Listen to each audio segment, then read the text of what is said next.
welcome back.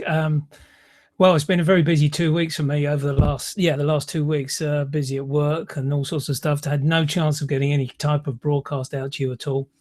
Not even the photography live and uncut show, the interview show. Never alone about the workshop.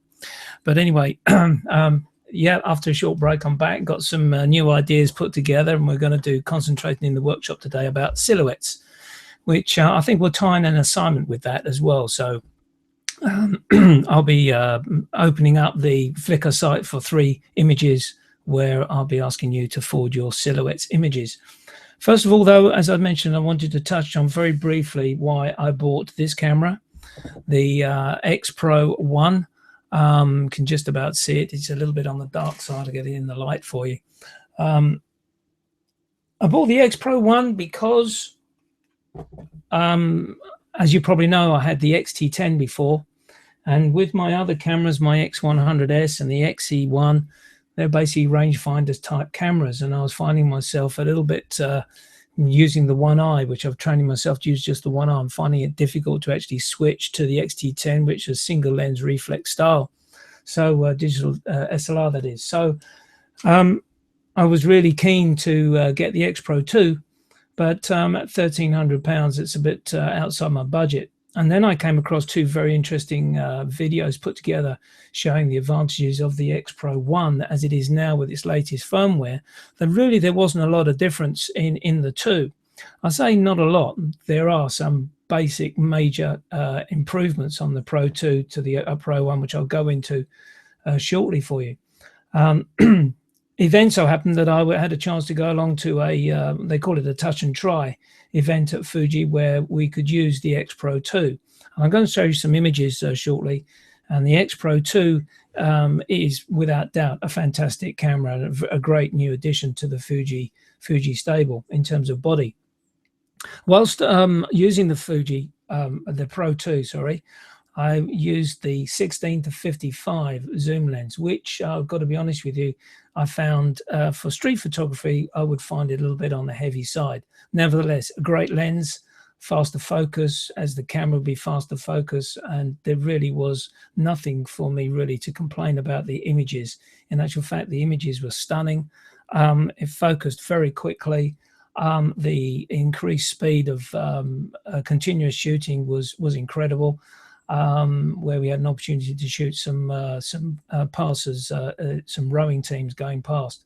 So I've got some good images there, which I can show you later.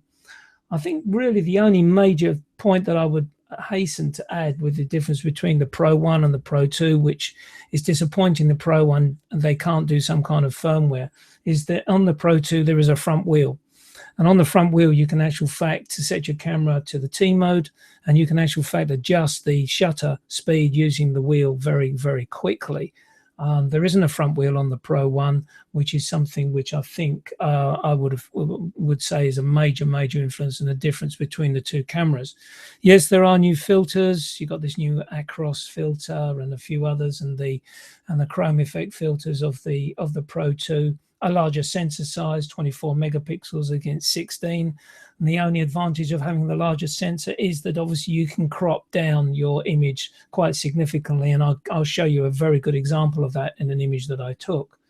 Now, throughout the try, all I used was a 1655 on the Pro 2.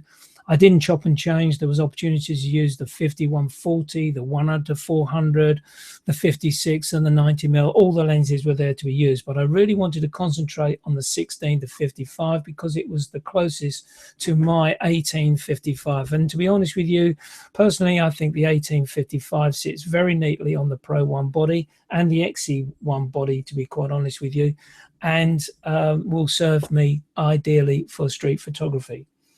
Following that, I went on a business trip to Dubrovnik, where I took my Pro 1 with the 1855 lens. I did take the 35 as well, just in case, but decided I didn't need to use it. The 1855 suited me just down to the ground with all my street photography and landscape photographs, of which you may have seen some recently. So I'm really pleased with the Pro 1. I don't see any need to upgrade it to the Pro 2 for the time being. there may come a time where I feel that the time is right with a price that I can upgrade. But to be quite honest with you, I don't miss the fast focusing. I'm used to manual cameras in the old days where I used to focus with a manual lens, so that doesn't bother me in the slightest. And all the other available knobs and buttons, which I'm familiar with, the Fuji cameras are effectively the same. And that is a very important point for me. You can't really see it that well. I'll do my best here for you, though. The back of the Pro 1 is exactly the same as the back of the XE1. Exactly the same layout in buttons, and for that purpose, I find it very easy to switch between the two. The main difference between the XE1 and the Pro 1, of course, is the fact that the Pro 1 has the OVF viewfinder, which I am using from time to time, but still prefer to use the EVF viewfinder itself. So I thought what we'd do is just very quickly, I'd go to do a screen share and show you some images for you. And then we'll go and do the Flickr look, check out our Flickr site, and then we'll talk about silhouettes and what we can look to do as an assignment. So I'm going to start a screen share here. Hopefully this will be okay for you. I'm just waiting for it to flick through because I've got quite a number of windows open. I'm hoping you can see this now. Yes, you can. So let me come out and flick to my my window. So the first set of images here, which we are showing here, is using the X-Pro2. And this is what I wanted to show you about the capability of the filter in the X-Pro2 camera. This is the full frame. This is the shot. It's not full frame, 1.5 crop, of course. But what in actual fact I really found amazing is that when you do an increase on the actual image itself, if I go to 3:1 here, wait for it to load up, you in actual fact see the incredible capabilities of this new filter. Let's go to 1.1.2.1 probably. It's just a little bit quicker for you to see. This is just taking load up. You can see it's pixelated at the moment until it loads.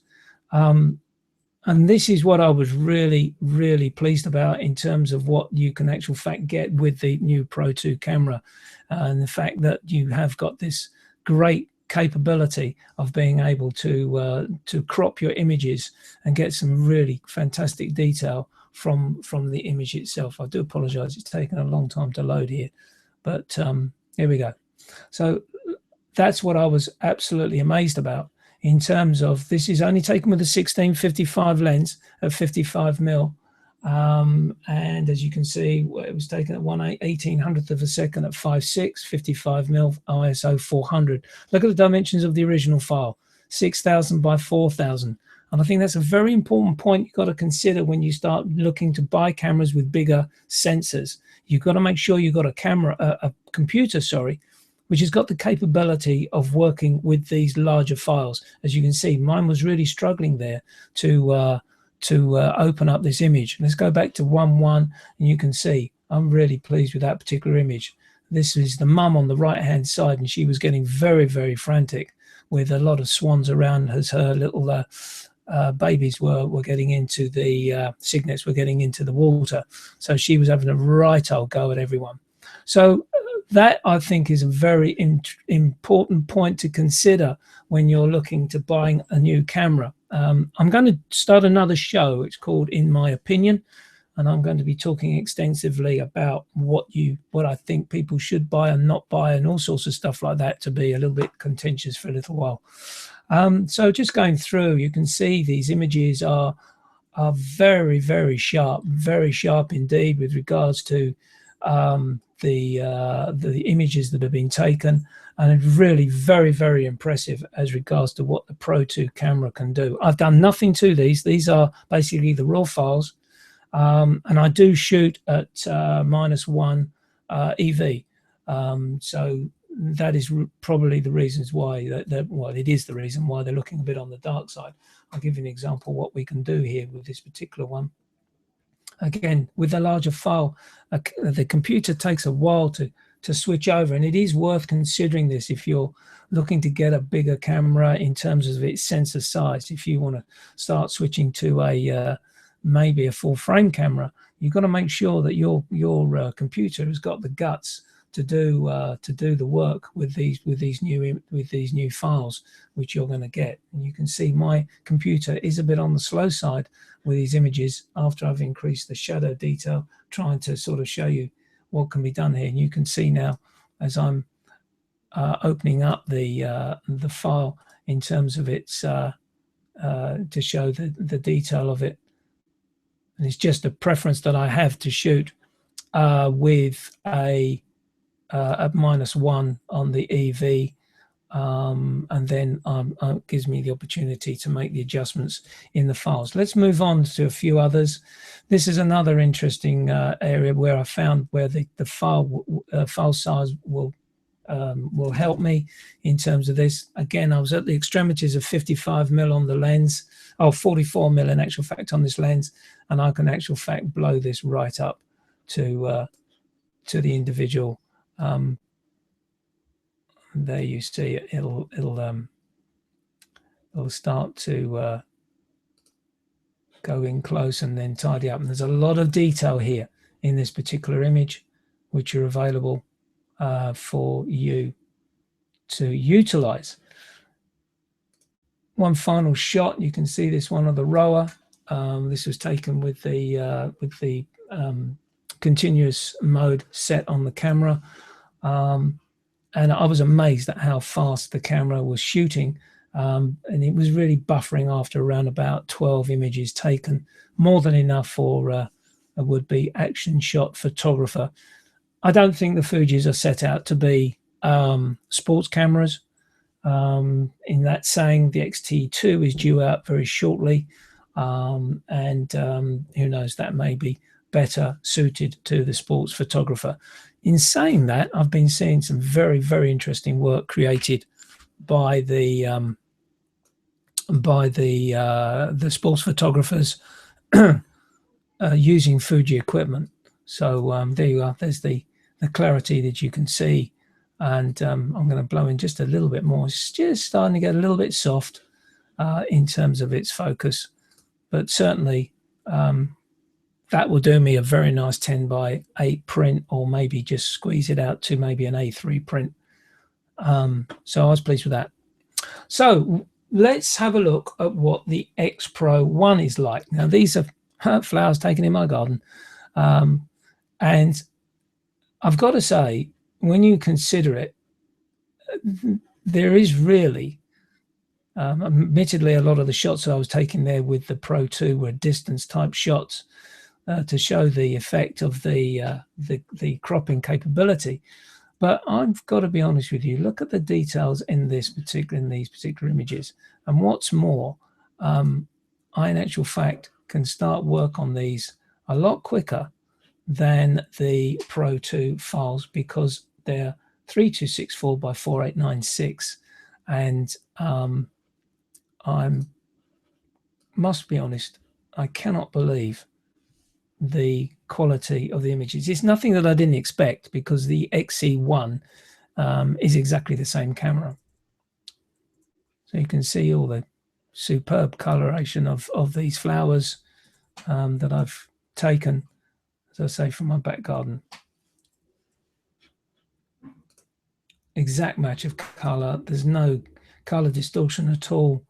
And I'm really very, very impressed with the way the camera operates, and I can't fault it in any way.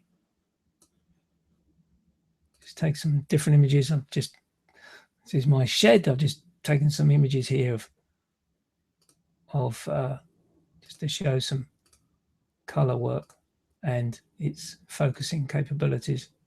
No problems with the focusing, very quick, and I'm delighted with it.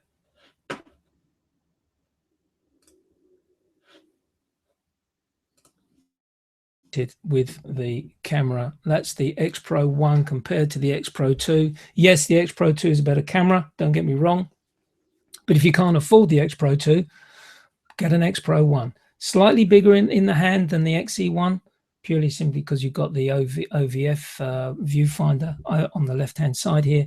So I'm delighted with it, absolutely delighted with it.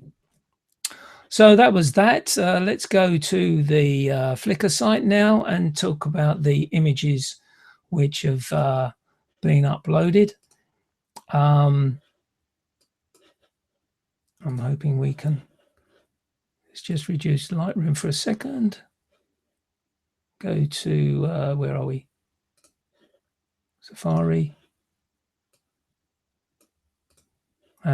You should be seeing the, I'm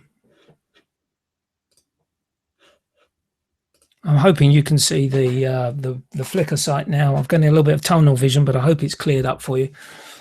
There's been some great images posted again, and sorry we haven't reviewed these earlier, but I just wanted to go through them very quickly.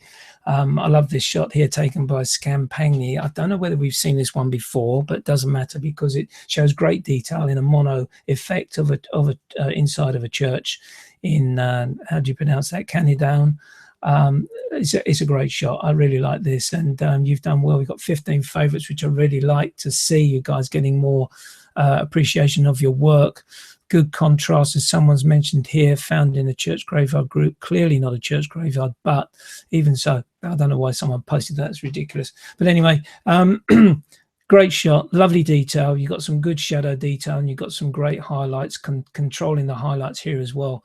You've got a little bit of lens work here. Let's see what lens you were using. Is there metadata? Hopefully there is. We can totally understand it. If it wouldn't be surprised if it was taken with some form of very wide angle lens, or maybe even a fisheye lens, 8mm, that sort of thing. But anyway, I really like this. I love the detail in it. So thanks for sharing that with us. Let's move on to the next image. This is a lovely little, I'll call this a record shot, and why not? It's sentiment. There's a reason for it. John's taken it, and he's put a little filter in it. There's a little bit of coloration in the special logo there, the Cancer Research logo. So yeah, that's in pastel pinks. It's really, really nice little detailed image. If I'm going to be overcritical, let's have the shoes in. It'd be nice to see the shoes in it. I don't think, let's see me. Yeah, he just clipped on the shoes. Don't worry about it. It's a great record shot. But if I'm going to be overcritical for you, this type of shot, we need to see all of the model, or the precious moment figurine. Neat shot. Well done. Thanks for sharing. This one's a cheeky one. Lunch, chick startena, and then there's been some comments about everyone says I work cheap, says John Ilko. I bet you don't. Nice shot, John. Well spotted. This is very interesting work because it's the type of thing which a lot of people will walk past and not see it. And so it's good to see that you're keeping your eyes open for the unusual. Perina chick startena. Yeah. This is lovely, Steve. I like this image work. If it is an HDR bit of work, well done for that. You've got the traffic moving through, good coloration, black sky, which is really good in an HDR image. Sometimes that can be lost. And there's a lot of people that like this, and well done for that. Yes, he's got some great coloration here with regards to the traffics and the lights and the moving traffic. Lovely blur of movement, and a good bit of HDR work as well, I think. So yeah, well done for that. Thank you, Steve. Little cheeky shot here by Okaja, taken on a tube. Person obviously didn't know you were taking it. It's great observation, beautiful in focus. Let's get in really close here. Look, it's detailed on the cheek here. I think your focusing point should have been on the eye, to be quite honest with you, not on the cheek, on the eyes. But that said and done, well captured, and a little bit of bravery. This, I think, is very clever. This is well spotted. in terms you've got the shadow going one way and the person going the other with a bit of color in the background of the green bags. It's a really nice street scene, interesting, that one. And you're not frightened to leave a bit of space on the top rather than going in close. Yeah, that brings a little bit more to the street scene itself. A lot of people would have just cropped that square, and it probably would have lost its identity for a description for this particular image. But I love it, the fact you got the person going that way and obviously the shadow, I'm assuming, but it looks as though it's walking the opposite way. So well done for spotting that option. And you're getting some favorites. 35 f2 f11 1000 second 640 ISO. I'm just reading what Stephen said here. Great capture, love the juxtaposition, horizontal versus vertical and figure versus shadow. Yeah, good observations, Stephen. There's two images here of this satellite dish. This one I love. You've got a beautiful sky, loads of clouds, loads of interest. Looks like there's rain in the distance. The track leading up to the two dishes, great, and you got the color of the surroundings of the grasses. That's the word I'm looking for.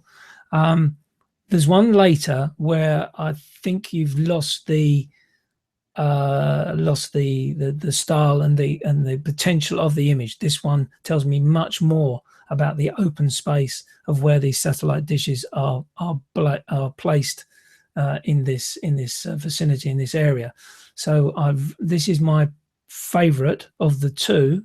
I can't fault anything about it. It's sharp and it tells me where it is, and you've got all the good elements on the thirds. You've got the leading lines, and you've got the horizontal just below the you've got the horizon just below the level center horizontal. So I like this shot better than the one which follows, which we'll talk about later. This one, bluebells in docky wood. Lovely color in this one, Stephen. I think have you just done a little bit of saturation, or is this, do you say that is I treat the measurable as a problem?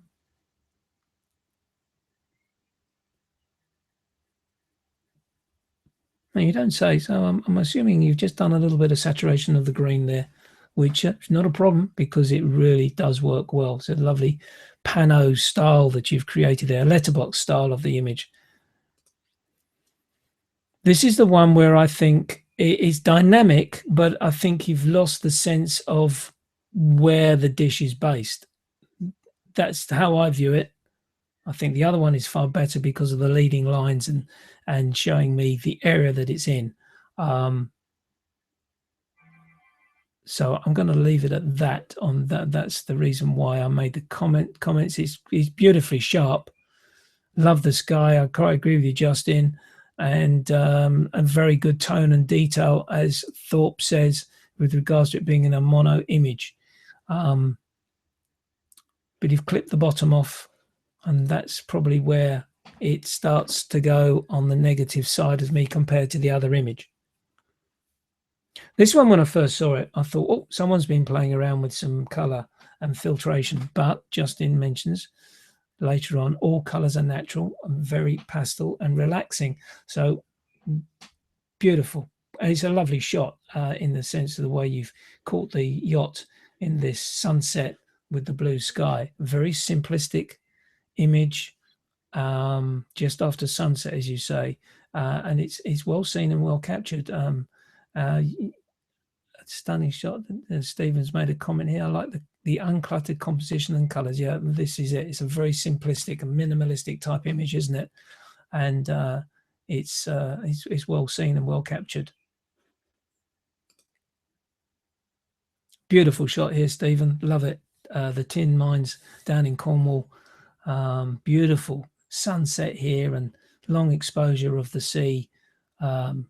And this beautiful countryside, this coastal area of Cornwall, and you've got 22 favourites there, and well deserved. F13 15mm 250 of the second at ISO 100. Yeah, you've done a lovely shot, and you've got some great comments here from people from this group, but as well from outside the group. Using the 10-stop filter, by the looks of someone saying, yeah, 10-stop filter, 4-minute long exposure. This is something which I wanted to touch on later on in another workshop, using neutral density filters, especially the 10 stoppers and the big stoppers which are available. Nice bit of urban imagery here. This has got 31 favorites, so I've got to be very careful what I say here. There's one item which I find disappointing. It's this pillar on the left-hand side, which doesn't line up with the edge of the framework. And before that, because of that, it looks as though it's tilting to the right. I would have liked you to have taken a line across this point here, from that arc, from the point of that shallow arc there to that shallow arc, and put a horizontal line in there for me. I think that would have corrected those two forms. Now, if the far pillar comes out of sync, then that would have been okay for me. It's this one, because it's closest to me, affects the way I look at it.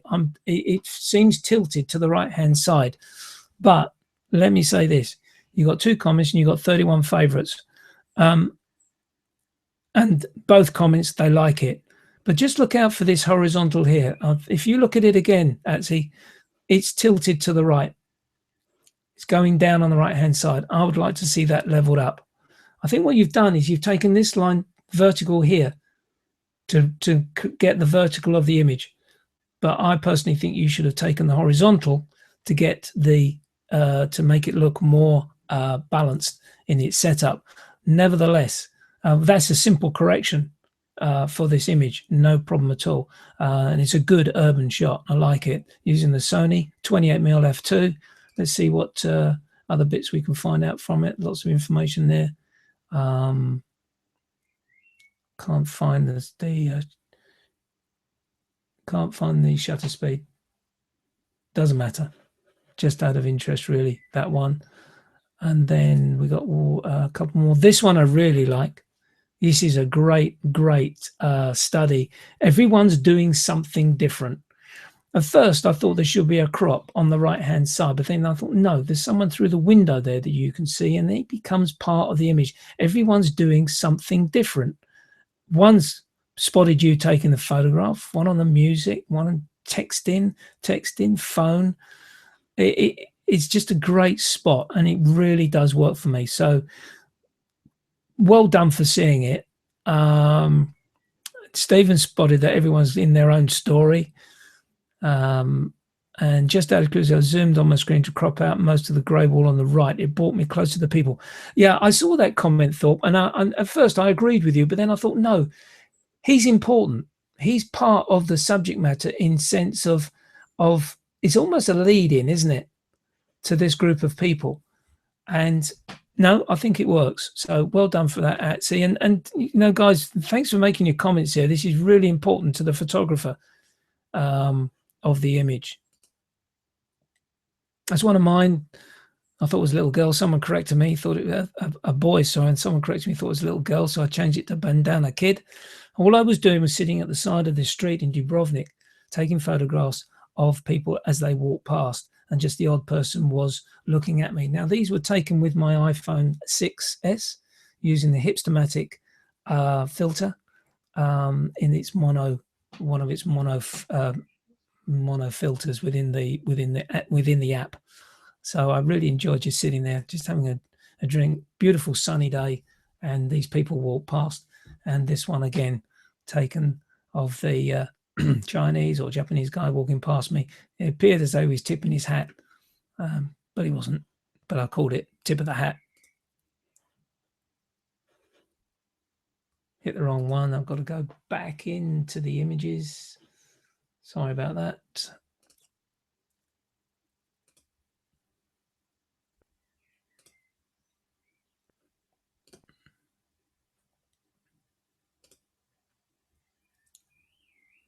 Another shot of the Cornish coast with the tin mines, showing the movement again of the sea. Beautiful detail on the image, and 22 favorites, getting a lot of good comments on your work. Thank you for doing that, Stephen. This is an interesting one by Thorpe. This looks like there's an electrical storm going on. So it's a good play with an experimentation of your editing. And yeah, it brings something different into the image, doesn't it? 11 favorites, 4 comments. Someone says insane, worth viewing large. So yes, let's have a look at it. Interesting image. I like it when photographers do something different with their work and they're looking to experiment. And this one, thanks for the comment on this, Thought, because as you said, one image, 3 exposures, HDR process with the HDR FX Pro 2. In a previous comment, he says that this was basically an image which he was a bit disappointed with. But when he looked into doing it and copying one of my little tricks of making 2 extra copies, one underexposed and one overexposed, and putting it through HDR effects, he came out with this image, and it really does work. Got some good detail on the guide cleaning the pavement there, and got all the imagery around with the stars on the pavement there. So I really like that image, and the street washer is a good title. Nice pastel shot of this chapel. I think it's a chapel. It looks like a chapel, doesn't it? Hunter Valley. Taken with the XE2 1855. That's the lens I was talking to you about earlier on. Yes, a lovely pastel-y, creamy, soft focus image to this shot. I really like it. I really like that. Interesting angle, Okaha. Very good angle indeed. You caught the action here. And yeah, digging down hard to get to what is in that the packet of popcorn. Nice little bit of street work there.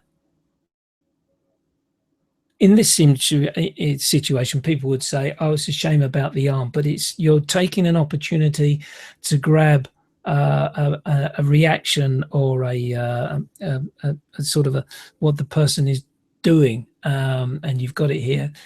I'm assuming it's a little girl, got her tongue hanging out as she tries to get the last popcorn out of the packet. So it tells a story, doesn't it? It tells a story, and it's layers as well. This is out of focus, in focus, out of focus.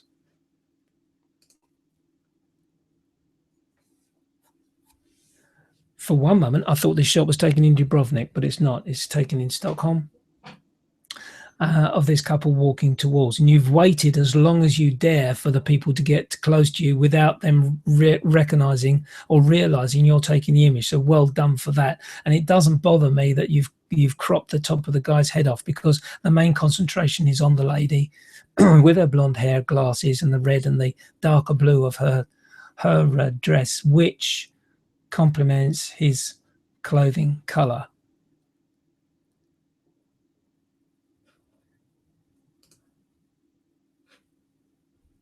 Nice shot, Atsy. I was wondering whether this would have looked better if you'd shot this at f5.6. I know you wanted to show Villefranche in the background there, but I'm wondering whether it would have looked better with the concentration on the car and then this just being a little bit out of focus.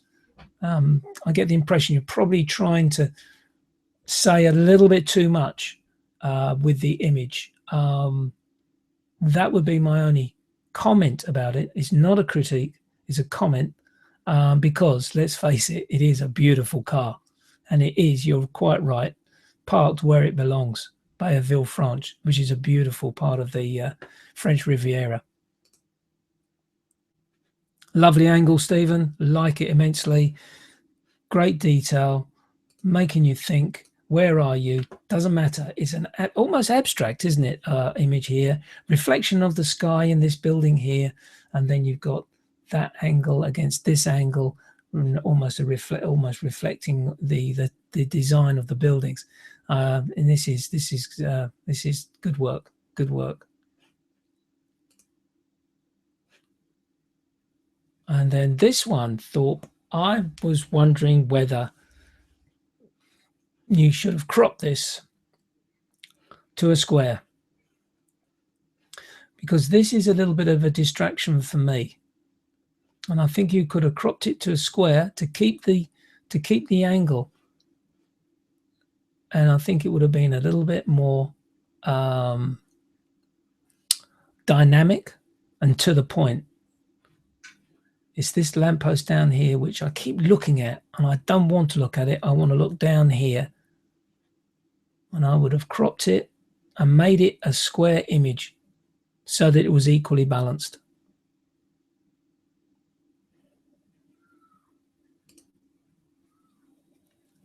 Well spotted. Dice on the door lock, and you've concentrated on the dice with the red of the window frame, a little bit of yellow on the outside there, that may be reflection, or doesn't matter. It adds something into that corner, and then the total blur of the white leather seats with its red ribbing. Really like this image. Print it and stick it on your wall. Good action shot from Justin. Yes, he's not panning here. He's taken straight across the other side and he's let the car come through, and he's added that different dimension. He's taking something different. F11, 1/80th of a second. Do you know what? I would have gone slower on speed there. I would have dropped that down to 1/50th of a second.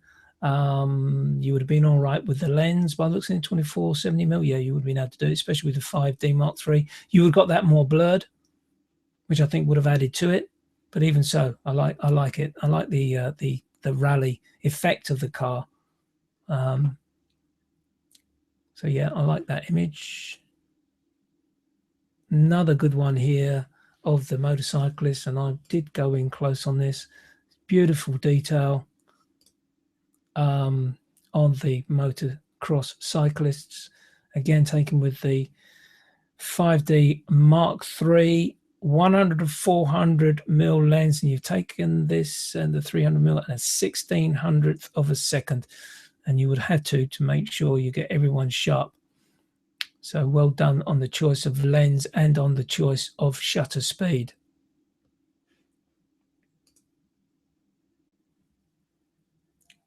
Nice abstract work here. Love the slippers there, green and the blue, and the everything about this summer seaside view.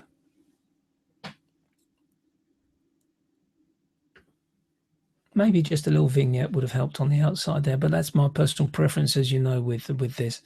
Now, this particular image, John, is interesting in the sense that at first I wondered what he was doing, and he's obviously blowing some kind of I don't know, rubbish away from the pavement.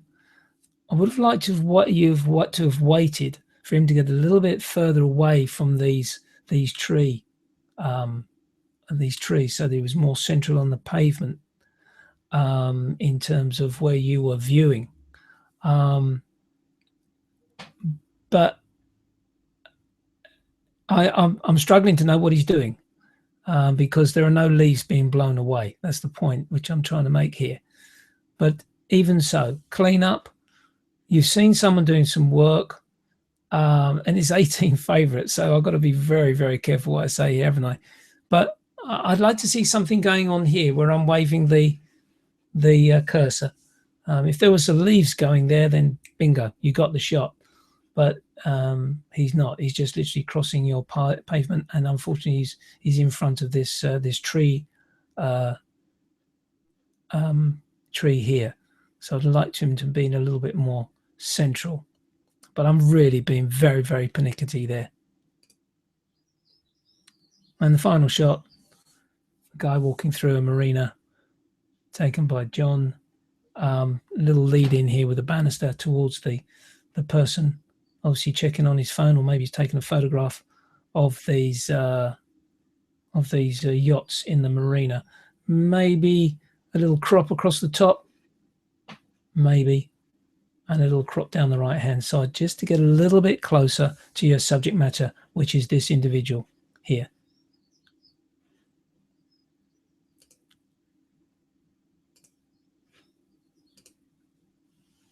So thank you so much for putting all those images in my absence of not doing a workshop. I'm really very appreciative of that.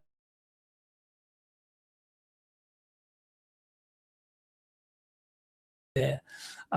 So what I wanted to do now was to talk to you about silhouettes, and I have got uh, a a site prepared for you to check out some silhouettes. Now, silhouettes, there can be a very interesting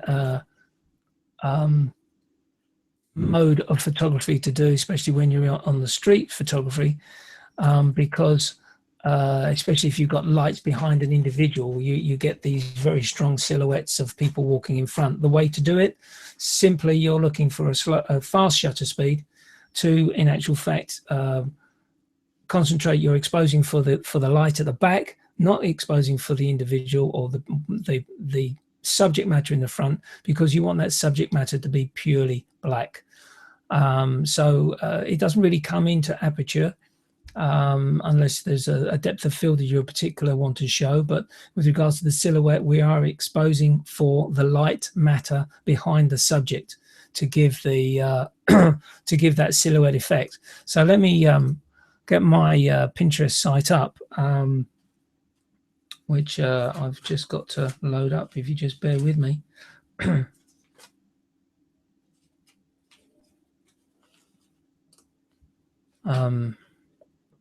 And then I'm going to I know you're not, I know it's not showing live yet. I'm just making sure that I've got it, which I have now. So I'm going to go to screen share, and we're going to go to look at some examples of silhouettes. And I hope you can see that now.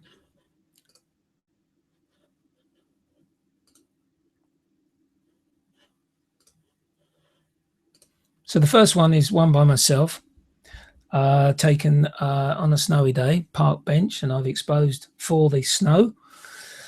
And I've got a little bit of a balance problem going on here, obviously, because I don't want the snow to be grey or any sense of that, because when you set your exposure, the sensor automatically wants to look for the grey of the image. So you've got to be very careful here. So I've slightly overexposed, and using the bench as the silhouette covered by the snow. There's no detail in the bench framework at all. I called that one benchmark. The next one, taken on the streets of London. Two individuals walking away from the theatre, which they've just seen. Again, I've exposed for the background, the light, and the two individuals in the front will be rendered as silhouettes. Again, another one from by myself of a person walking past a shop display, a window display. I've exposed for the model looking at me as the individual walks past. And the one thing to do with silhouettes is you don't really want them to be sort of interfered with. You must try and make sure that the silhouette is in an open area of lightness, so that you get the full effect of the silhouette, the full form of the silhouette. You don't want that interrupted by any additional door frame, or maybe a car, or maybe another form of maybe a model behind in terms of the shop. This one was fairly close to the example I'm talking about, where if this group had got anywhere closer to the photographer who was leading the workshop at the time, it would have confused the issue.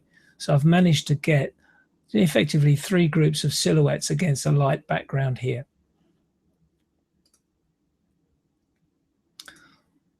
This one I found on Google, where it's obviously using the color with a silhouette, exposing for the lighter area, and then you've got the silhouette of the woman. And of course, it's not just about people, is it? It can be of scenes, of landscapes, or of architecture even, where you've got the lighter area and the silhouette showing through. This is taken by Valérie Jardin, who is probably one of the best-known street photographers around at this time. And there she's taken this photograph of the Louvre and using the silhouette effect of that image, of this image, and of that image. Just a little bit of detail in the clothing here, but it's still effectively a silhouette view. So that's silhouettes. Let's see 3 images of silhouettes, please, on Flickr over the next 2 weeks. I will do a show next week, but I'll think of a subject for next week. But let's see some silhouettes on the Flickr group over the next 2 weeks. And as I say, I'll open it up so you can put 3 images on there. I'll open that up tomorrow. Let's try and make them new images, please, not something you've done before and you're going to do a little bit of trickery with Lightroom by dropping the shadows and increasing the highlights. Let's try and get out and do some new work, if possible. And then we can have a good talk about those in 2 weeks' time for those images that you've uploaded. So it's a little bit longer than usual, the workshop, mainly because I was talking about my new addition to the family, the X-Pro1. I now have 3 Fuji cameras, the X100S, which is still basically, this is with the 35mm equivalent TCL adapter lens on it. My XE1, which now is an infrared, converted infrared camera, and now my X-Pro1, which I'm going to really thoroughly enjoy using. So thanks very much indeed for watching today. Sorry it's been a little bit longer than usual. As I mentioned to you earlier on, I'm going to start a new show. It's going to be a little bit contentious. It's going to be sort of a little bit of a swipe at things that I've seen basically with regards to photography and the way people are talking about photography and what they think they should be doing, etc., etc. It's going to be called In My Opinion, and it will be In My Opinion. And I'm open to any comments you want to care to make it. So it could be a little bit of open the floodgates, and look forward to some emails and comments made by you guys. So look out for that one. In My Opinion will be starting very shortly. Thursday, a great show lined up for Photography Live and Uncut. My guest is Derek Story. Yes, Derek Story of The Digital Story. The nimble photographer is joining me. I'm absolutely delighted he's joining me on my show. I'm going to really look forward to talking to him about all his work, his workshops, his writing and his photography, and his love of the Olympus kit lenses, the kit, you know, the Micro Four Thirds gear that he loves to use. And he knows a fair bit about cameras, I can hasten to add. So looking for that one. That's live on Thursday evening at 8 p.m. I hope you can join me for that. Otherwise, it's me signing off now. And thank you so much for watching, and see you next week. Bye for now.